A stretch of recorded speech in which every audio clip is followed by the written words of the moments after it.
আসসালামু আলাইকুম। আমি এই প্রথমবার অনলাইন থেকে একটা পার্সেল অর্ডার করছিলাম। তো পার্সেলটা আমি আনবক্সিং করছি, দেখি কি আছে ভিতরে। প্রতিনিয়ত দেখা যাচ্ছে অনলাইন থেকে অর্ডার করে অনেকেই প্রতারিত হচ্ছে।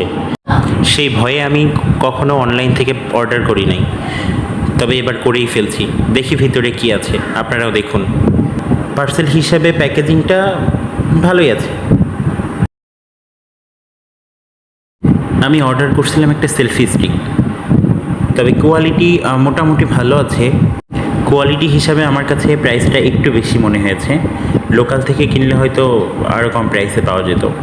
সেলফি স্টিকটা ব্লুটুথ সিস্টেম, সাথে একটা কেবল আছে, এলইডি আছে। কোয়ালিটি মোটামুটি ভালো আছে, চাইলে আপনারা নিতে পারেন। আমি কোনো প্রমোশন ভিডিও করছি না, তবে প্রোডাক্টটা মোটামুটি ভালো আছে। যদি কেউ নিতে চান নিতে পারেন, আমাকে কমেন্ট করেন, আমি লিংক দিয়ে দিব। আর কেমন হয়েছে একটু কমেন্ট করে জানাবেন। ধন্যবাদ সবাইকে।